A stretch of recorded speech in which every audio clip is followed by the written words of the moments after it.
Can I ask one little question in there? That fella who took that old footage, which we haven't got time to show now, but what was that? Max Oswald. What can you tell me anything about Max Oswald and or the family's farming? Max Oswald? Yes, well, Max Oswald, yeah, he married Jean, Haynes. Jean Haynes. Well, Max was a diligent farmer, and his father he owned where you are now. He was the original. Yeah. Pringles. Pringles, yeah. Max started off as a farmer and then spread his wings, and the boys were interested in land and still are interested in land. And I think one of them's a keen, he's a keen bowler, good sporting people.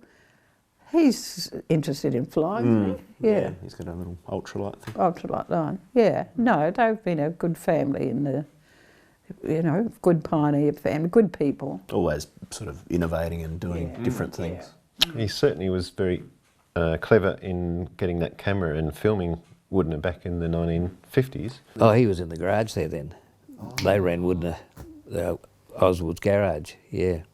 Yeah, his father started at Old Ellery, and the garage burned out at about 1950, I think, had a fire, and Max took over, but decided to come to Yanani in 61 as a farmer. There we are, John Oswald. You'd be one of the lads in the film shoveling the grain, wouldn't you? Yeah, yep. Yeah, Barry and I are first, oh no, not first cousins. My dad and Barry are first cousins. And so we're all interrelated around the paddocks around here. We intercrossed between farms. And so Barry would be related to your dad, or? Yeah, he was first cousins. Their mothers were sisters. There you go. Mm. And when did your dad get that camera? Oh, back in late 50s. When he had the garage? Yeah. We left Woodner in 61. Yeah. Yeah. And so all the Woodner Township stuff, just off the silos and all that. Was filmed before then? Yeah. That was all 59 and that sort of thing. Yeah, 59 seems to be... Just when they built the first set of silos in Woodner. They were the first ones in this area. Yeah. You were still bagging it, I think, for a while, is that right? Or? Oh, yeah, then we were, yeah. Up till then we were bagging. Oh, so you used the Woodner silo then? Yeah, eventually. Yeah. Oh, eventually, of course, yeah. Oh, once, yeah.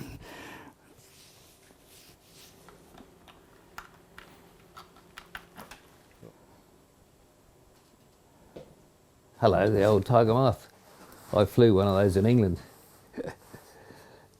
And my grandson's just flown one in Adelaide this week, or flown in one.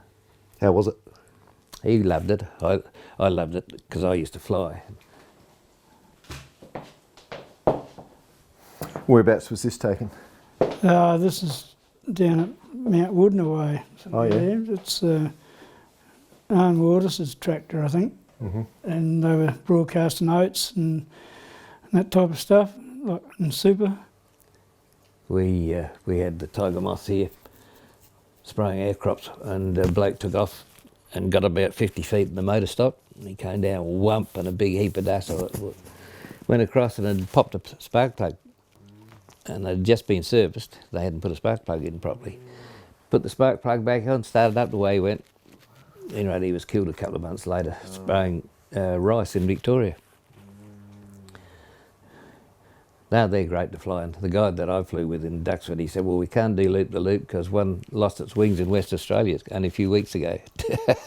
So we could only do side slips. Fair enough too. I'd say no worries, I'm with you, man. Yeah. Now that's Dad there. No, that's not Dad. That's Jim Pringle. Old Jim. I don't know where he would have been working, Lowell Barnes probably. I believe that's correct. Yeah. Yes. The early days they used to cut their seed and super out and leave it on the headlands on the ground. Mm. And then pick it up and put it in the combine like that. Mm-hmm. Whereas we always had it on a truck that was at least something. Super you'd get in early in the year from the railways and it'd go hard as a rock in the shed and you'd have to break it up with a hammer when you put it on the truck. Nightmare. Clean the stars just about every day because they'd get super stuck on them. Oh, that's different. Those were the days you could smell the soil. Yeah, that's Max's place out here at Yellowknee. There's the home place, what we call the home place, Yellowknee, at Green Oaks, yeah. And, Green Oaks? Yeah. And that was first year he came out of the garage in 61, we moved to Yellowknee. Max started farming here in 1961. It was a very ordinary year. Didn't put him off? No. I carted the wheat for both he and the old man. I could keep up with him. It was that poor a year. And he bought that tractor with him out of the garage because he was the dealer for International, so he bought that tractor, and it was too big for the district. We didn't need a tractor that big, everybody had said. The Oswalds were, you know, they like to keep up with the times as far as they're farming. Progressive, yes, most certainly. Mm. So he did appreciate the big tractor. Oh, well, at the time, yeah. And, What's that? and he needed, that was medic barrels. Medic, yep. Reefing medic, Max got into that. Yeah. And we used to harvest medic and then sell it on, like, you know, sold it to Western Australia, and that's Dad there. And the crop in, not sure what year it is. 10-bag crop? Yeah, I think that's what it was. There's certainly a good crop there. How many bags you reckon? Oh, 10 at least. Fantastic. Yeah. Happy days, Barry. They were good times. When it was bulk handling, it was good time. It wasn't too good when it was bags. It was hard work. Yeah. I'm one of the lucky ones. I've seen both sides of it. Yeah.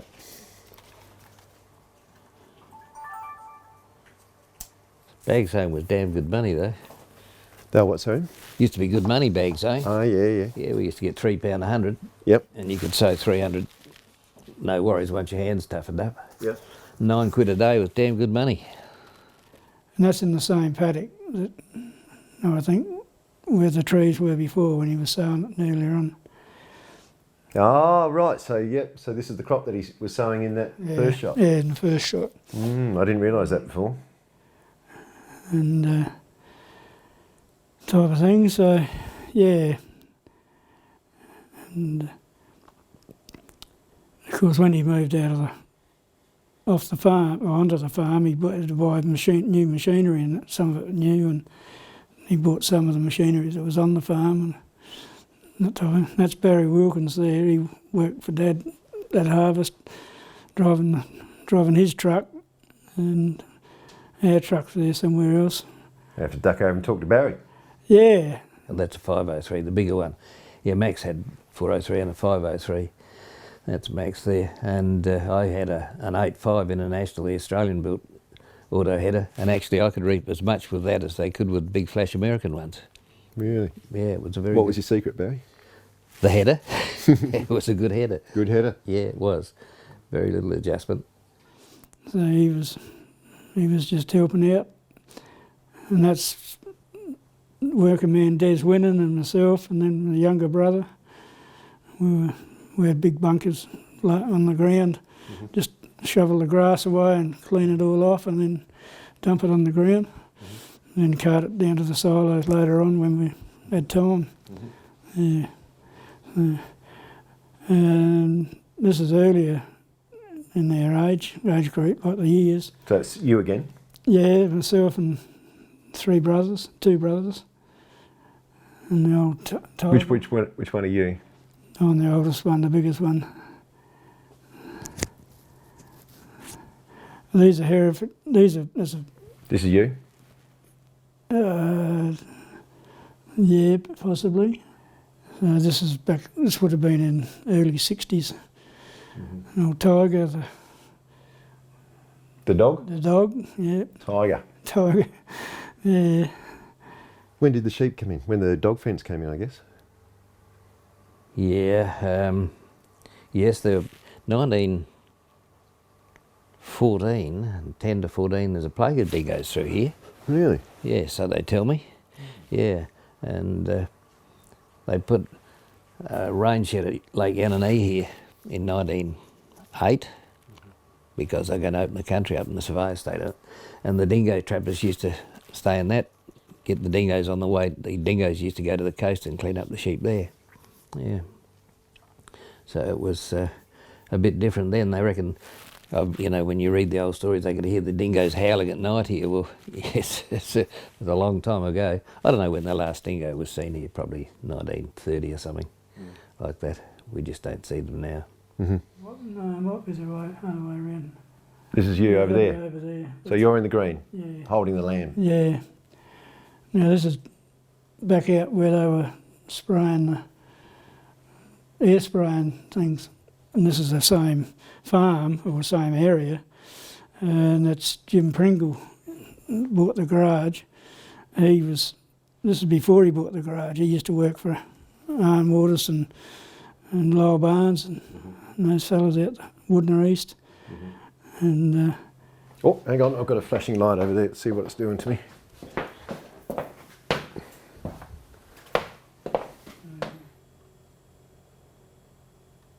Of course, this is a lot easier than in your dad's day when he was dealing with tape.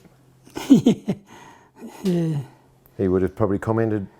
oh, that's why a lot of the films, yeah, because he had carrying a light meter with him, and at the same time, and you end up getting around too far into the sun or things like that, and.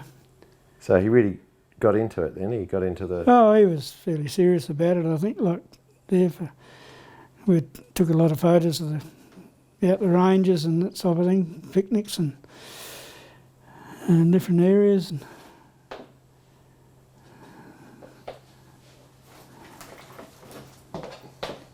Well, having had the garage and being a mechanic, obviously he was... And I gather that he was a fairly progressive farmer. Oh, yeah, yeah. He got into the technical side of things. Yeah. Yep, and he wasn't frightened by technology. No, he built a lot of his own machinery and upgraded it. And everything, that, even a new machine, he'd upgrade it and do something with it.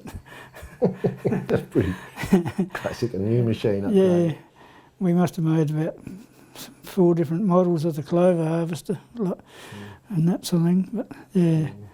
And, yep. Back in the days when you could, now it's so computerised, it might be a little bit harder.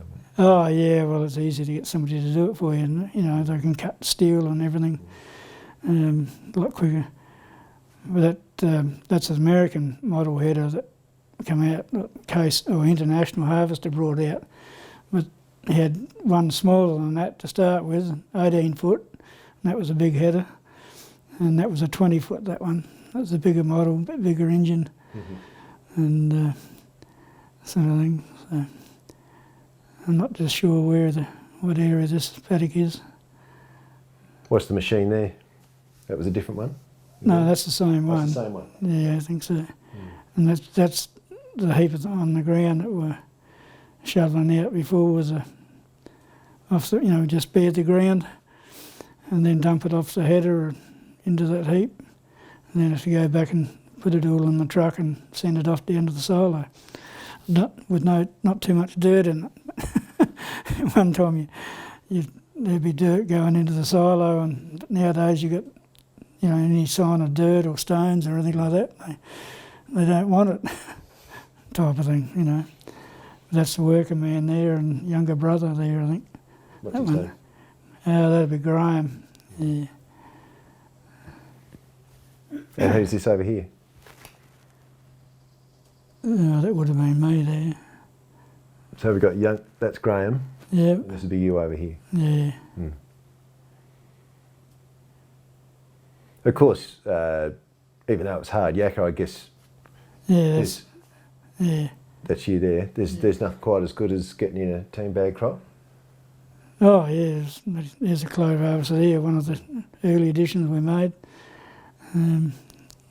Like I had the Horde Clover Harvester, but it was too slow. You could only do half a kilometre an hour or half a mile an hour, you know, type of thing. And then so we made it with put brooms and everything on it, and sweep it up into the hoppers, and instead of just sucking it and sucking all the dirt, we'd put it through screens and that before it went into the machine, and that type of thing. Yeah, and there are some sheep there that when he first brought sheep into the place, they come from a Broken Hill or somewhere, and station type sheep, big frame and type of thing. And this is with the crawler tractors, Lower Barnes is crawlers. And these are out by Mount Woodnell, I think. So these are your crawlers? No, Lower Barnes is. Lower Barnes is crawlers, Yeah. right. Whose property? Would have been on, it's by what they call Turtle Rock, just near the gate to Mount Woodnell. I think that's in the area that it is. It's on the side of the road, sort of not far off the road. Some big timber there that got cleaned down. But, Probably along the fence line, I guess. that That was sort of the bigger remnant timber? Yeah, It was yeah. actually in the paddock, was it? Yeah, actually, natural timber and never been cleared in those days. Not sure who that was. Must have been the bank manager or somebody. He was down up in the suit. Yeah, stands out. Yeah, yeah. But yeah, with our D7 crawlers, and Lyle had a couple of them, and they did a lot of work around the area, around the Eyre Peninsula.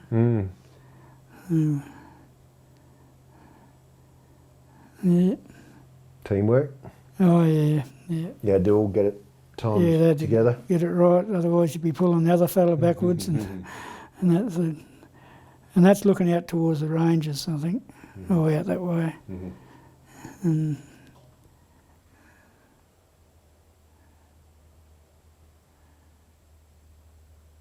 big trees. And Big job. yeah, Who's that? that's the younger brother. It's Graham. That's Graham. And myself. There. This is John. Yep. And that's Dean. Dean. Yep. Yeah. Graham, John and Dean in having a good day. Yeah, and there's Lower Barnes on the left and Jerry Denton on the right. He just used to work for Lyle and that type of thing. So yeah, John Oswald, thanks very much. no worries. Thank you. Your dad was, he did a terrific job. Oh yeah, yeah, yeah. Yeah, no, he's pretty well switched on as far as, making his own machinery and everything. Yeah. And of course your mum filmed that bit of grand final too. She did Yeah, she got snuck into that. Because he was playing, so she had to do the camera work, but he did most of the cameras. There it is there. So this is your dad? Yeah, yeah.